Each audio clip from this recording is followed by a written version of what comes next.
Dear students, welcome to our online class of Baldia Muller Secondary School of class 8.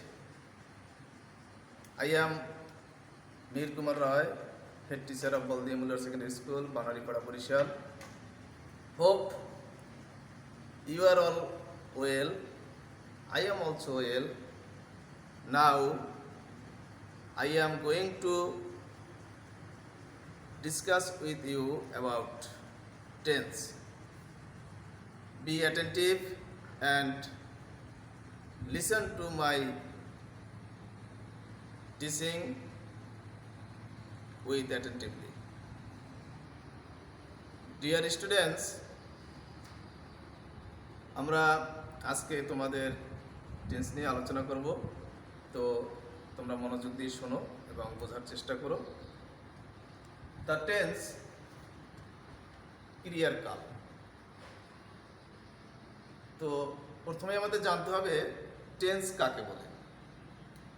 আমরা সংজ্ঞাটা ইংরেজিতেও দেব, বাংলায়ও দেব, তোমরা বোঝার চেষ্টা করো। ভার্বের কোনো কাজ নিষ্পন্ন বা সম্পন্ন হওয়ার সময়কে টেন্স বলে। আমি আবারও বলছি, ভার্বের কোনো কাজ নিষ্পন্ন বা সম্পন্ন হওয়ার সময়কে টেন্স বলে।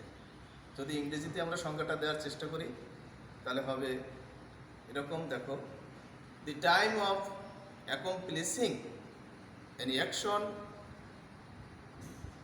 Of a verb is called tense. আমি আবারও বলছি, the time of accomplishing any action of a verb is called tense. Tense মূলত তিন প্রকার: present tense, past tense, future tense.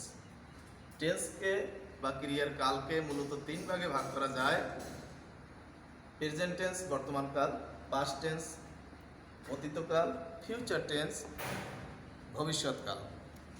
তো এখন আমরা জানব প্রেজেন্ট টেন্স কি। প্রেজেন্ট টেন্স হলো ভার্বের কোনো কাজ যখন বর্তমান সময় বা বর্তমানে হয় বা চলে বা বর্তমান সময়কে নির্দেশ করে, তখন তাকে প্রেজেন্ট টেন্স বলে।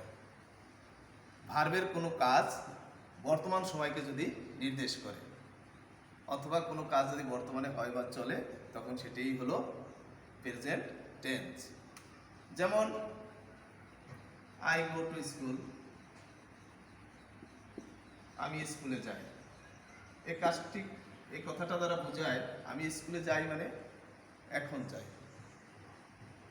তারপরে আছে উই প্লে ফুটবল, আমরা ফুটবল খেলি।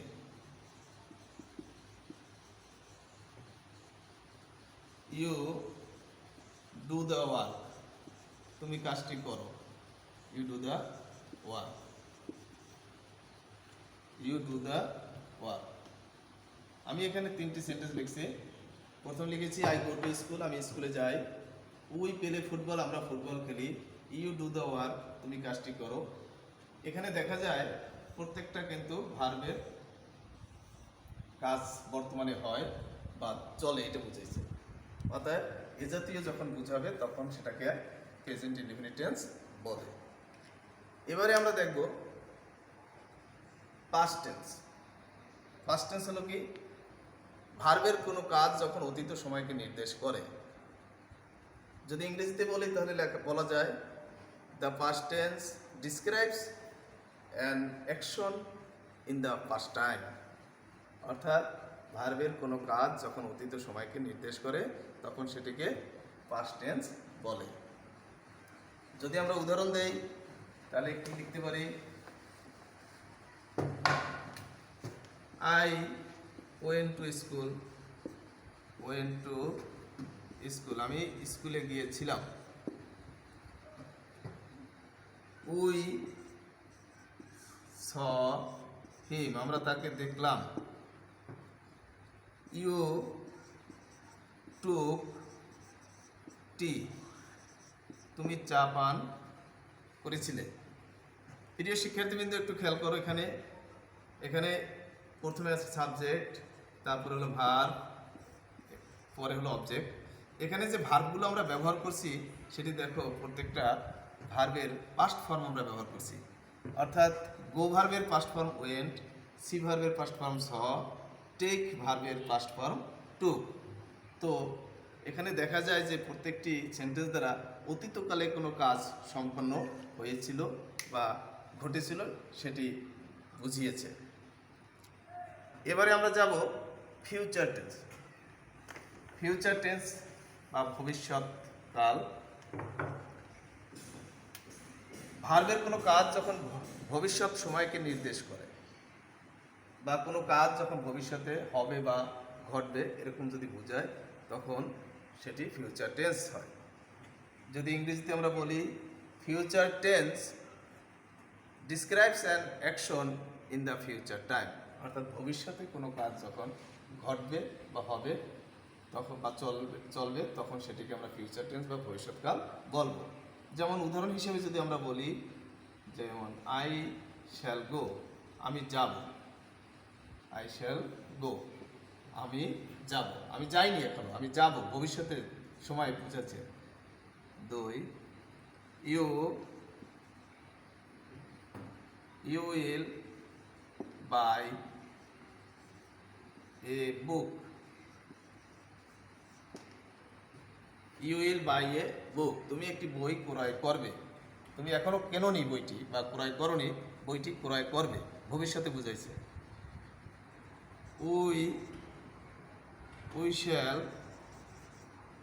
উই শ্যাল প্লে ফুটবল, আমরা ফুটবল খেলবো, আমরা ফুটবল খেলবো। তো দেখা যায় এখানে প্রত্যেকটি সেন্টেন্সের ভিতরে ভবিষ্যৎ সময়কে বুঝিয়েছে। তো টেন্স মূলত 3 প্রকার, তার আলোচনা আমরা শুনলাম। এখন এই প্রত্যেক প্রকার টেন্সকে আবার 4 ভাগে ভাগ করা যায়, আমরা লক্ষ্য করি। প্রিয় শিক্ষার্থীবৃন্দ, এতক্ষণ আমরা মূলত দেখেছিলাম টেন্স 3 প্রকার। তো সেখান থেকে আবার প্রত্যেক প্রকার টেন্সকে 4 ভাগে ভাগ করা যায়। যেমন প্রেজেন্ট টেন্সকে 4 ভাগ, পাস্ট টেন্সকে 4 ভাগ, ফিউচার টেন্সকে 4 ভাগ, এই মোট 12 ভাগে বিভক্ত করা যায়। তো প্রেজেন্ট টেন্স 4টা কি? Present indefinite, present continuous, present perfect, present perfect continuous, past indefinite, past continuous, past perfect এবং past perfect continuous, future indefinite, future continuous, future perfect এবং ফিউচার পারফেক্ট কন্টিনিউয়াস। এভাবে টেন্সকে অর্থাৎ প্রেজেন্ট, পাস্ট, ফিউচারের প্রত্যেক প্রকার টেন্সকে আবার 4 ভাগে ভাগ করা যায়, যেটি আমি তোমাদের ব্ল্যাকবোর্ডে দেখিয়েছি, তোমরা একটু ভালো করে খেয়াল করো। Present indefinite, present continuous, present perfect, present perfect continuous, past indefinite, past continuous, past perfect, past perfect continuous, future indefinite, future continuous, future perfect এবং ফিউচার পারফেক্ট কন্টিনিউয়াস। তো এবারে আমরা প্রেজেন্ট ইনডেফিনিট টেন্স নিয়ে আলোচনা করব। ডিয়ার স্টুডেন্টস, আমরা এখন দেখব প্রেজেন্ট ইনডেফিনিট টেন্স কাকে বলে, প্রেজেন্ট ইনডেফিনিট টেন্স কীভাবে চিনব, গঠন প্রণালী, এগুলো নিয়ে আমি এখন বিস্তারিত আলোচনা করব। তোমরা মনোযোগ দিয়ে শোনো। প্রেজেন্ট ইনডেফিনিট টেন্স সাধারণ বর্তমান কাল। বাংলায় যদি আমরা সংজ্ঞাটা বলি তাহলে বলবো এভাবে, যে ভার্বের কোনো কাজ যখন বর্তমানে হয় বা চলে থাকে বা কোনো কাজ হবে এরকম যদি বোঝায় তখন আমরা প্রেজেন্ট ইনডেফিনিট টেন্স বলবো। অথবা ইংলিশে যদি বলি তাহলে এভাবে বলবো যে the present indefinite tense describes an action in the present time. It also describes habitual action and universal truth. অর্থাৎ প্রেজেন্ট ইনডেফিনিট টেন্স দ্বারা কোনো কিছু অভ্যাসগত বিষয় অথবা চিরন্তন সত্যকেও বোঝায়। তাহলে আমরা কি কি পেলাম? যে ভার্বের কোনো কাজ যদি বর্তমানে হয় বা চলে, অথবা বিষয়টি যদি অভ্যাসগত বিষয় বোঝায়, অথবা বিষয়টি যদি চিরন্তন সত্য হয়, তাহলে তখন আমরা প্রেজেন্ট ইনডেফিনিট টেন্স বলব। তো আমরা যদি তো একটা উদাহরণ দেই তাহলে বুঝবো। যেমন আই ইট রাইস, আমি ভাত খাই। যদি বলি ইউ রাইট এ লেটার, তুমি একটি চিঠি লিখো। The sun rises in the east, সূর্য পূর্ব দিকে উদিত হয়।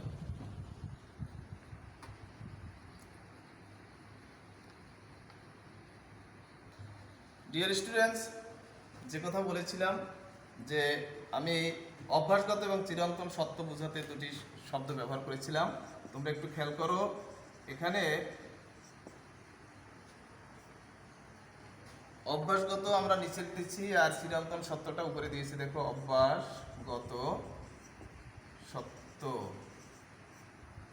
আর একটা হলো দেখো চিরন্তন সত্য, যেটা the sun rises in the east, সূর্য পূর্ব দিকে উদিত হয়, এটি চিরন্তন।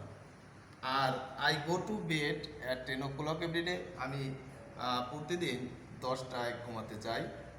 তো এটি কিন্তু মানুষের অভ্যাসে পরিণত হয়েছে, তাই এটি হলো অভ্যাসগত সত্য। তো আমরা কি বুঝলাম এতক্ষণে, যে ভার্বের কাজ যখন বর্তমানে হয় বা চলে, যেমন ইট, আই ইট রাইস, আমি ভাত খাই, এটি বর্তমানে সম্পন্ন হয়। ইউ রাইট লেটার, তুমি একটি চিঠি লিখো। তুমি লিখো মানে এখন লিখো, বর্তমানে ক্রিয়া সম্পন্ন হয়। আর the sun rises in the east, এটা হলো চিরন্তন। এবং I go to bed 10 o'clock every day, আমি প্রতিদিন 10টায় ঘুমাতে যাই, এটি অভ্যাসগত।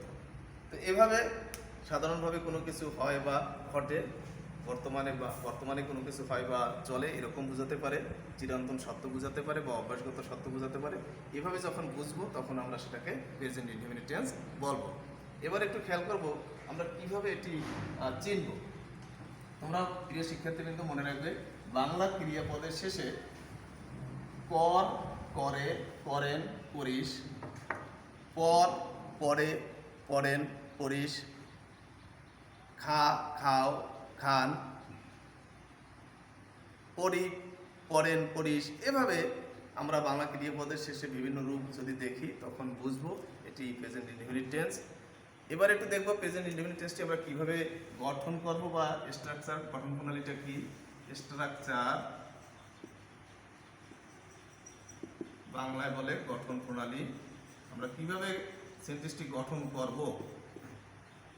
প্রথমে আমরা সাবজেক্ট বসাবো, তারপরে মূল ভার্বের প্রেজেন্ট বা বেসিক ফর্মও বলে, মূল ভার্বের প্রেজেন্ট ফর্ম প্লাস অবজেক্ট, বা যদি অন্য কিছু থাকে,